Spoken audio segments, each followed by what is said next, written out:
भारत में जितने राज्य, जितने शहर, जितने गांव, उतनी ही परंपराएं हैं। ऐसी परंपराएं जिन्हें देख तमाम लोग ताज्जुब करते हैं। कई लोग हंसते हैं तो कुछ कहते हैं कि ये सभी प्रथाएं, रीति-रिवाज सब मिलकर एक धर्म की पहचान बनाते हैं। हमारे रीति-रिवाज हमारी आस्था से जुड़े हुए हैं। हम आज आपको बताने जा रहे हैं जिन परंपराओं से आप रोज रूबरू होते हैं और इनके पीछे वैज्ञानिक कारण भी जो हमारे लिए फायदेमंद साबित होते हैं।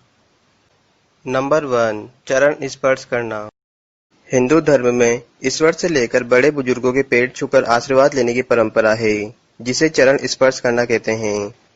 हर हिंदू परिवार में संस्कार के रूप में बड़ों के पैर छूना सिखाया जाता है। दरअसल पैर छूना या चरण स्पर्श करना केवल झुककर अपनी कमर दुखाना नहीं, बल्कि इसका सीधा संबंध ऊर्जा से है। वैज्ञानिक तर्क के अनुसार प्रत्येक मनुष्य के शरीर में मस्तिष्क से लेकर पैरों तक ऊर्जा का संचार होता है, जिसे कॉस्मिक ऊर्जा कहा जाता है। इस तरह से जब हम किसी व्यक्ति के पैर छूते हैं तो हम उससे ऊर्जा ले रहे होते हैं। सामने वाले के पैरों से ऊर्जा का प्रवाह हाथों के जरिए हमारे शरीर में होता है। नंबर 2, नदी में सिक्के फेंकना। अक्सर नदी में सिक्के फेंककर लोग भगवान से अपनी मनोकामनाएं पूरी करने की दुआ मांगते हैं और ऐसा माना जाता है कि नदी में सिक्के फेंकने से भाग्य मजबूत होता है।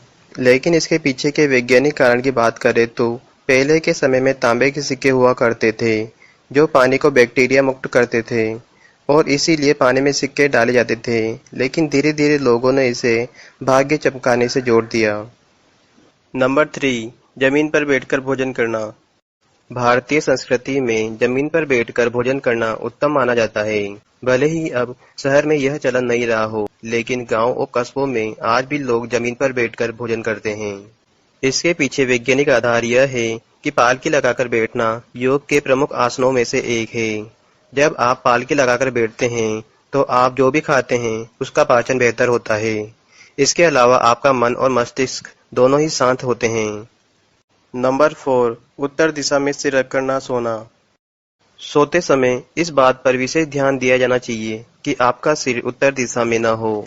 इसका वैज्ञानिक तर्क है कि यदि हम उत्तर दिशा में सिर करके सोते हैं तो हमारा सिर पृथ्वी के चुंबकीय तरंगों के सीध में होता है और शरीर में मौजूद लौह तत्व दिमाग की ओर प्रवाहित होता है, जिससे न केवल रक्तचाप बढ़ने की समस्या होती है, बल्कि कई तरह की मानसिक बीमारियां भी होती है। नंबर 5, मंदिर में घंटी और शंख बजाना। पूजा की घंटी का महत्व शायद कुछ ही लोग जानते हैं। वैज्ञानिक तथ्य के अनुसार मंदिर या किसी भी अर्चना स्थल पर पूजा की घंटी या शंख बजाने से वातावरण कीटाणु मुक्त और पवित्र होता है। शंख की ध्वनि से मलेरिया के मच्छर भी खत्म हो जाते हैं। नंबर 6, महिलाओं द्वारा चूड़ियां पहनना। कलाई इंसानी शरीर का एक अभिन्न अंग है। इसे ताकत से भी जोड़कर देखा जाता है और इसे बीमारियों का पता लगाने के लिए भी पकड़ा जाता है।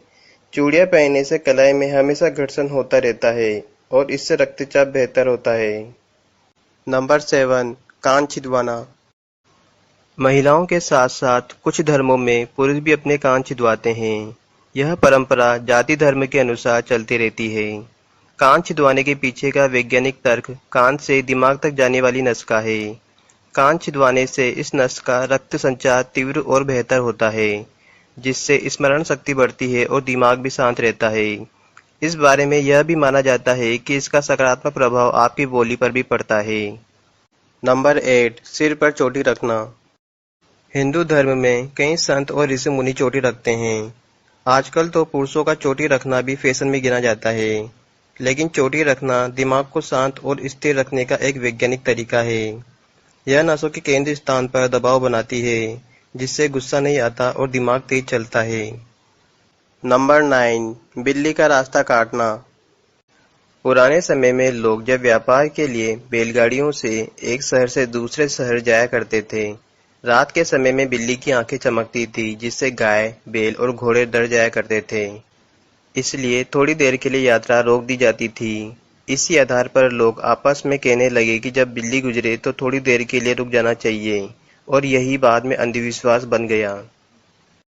नंबर 10, सांप को मारने के बाद सिर कुचलना। कहा जाता है कि जो इंसान सांप को मारता है उसकी तस्वीर सांप की आंखों में छप जाती है, जबकि इस अंधविश्वास के पीछे लॉजिक ये है कि सांप के मारने के बाद भी उसका जहर लोगों को मार सकता है, इसलिए उसके सिर को कुचलकर दबा दिया जाता है।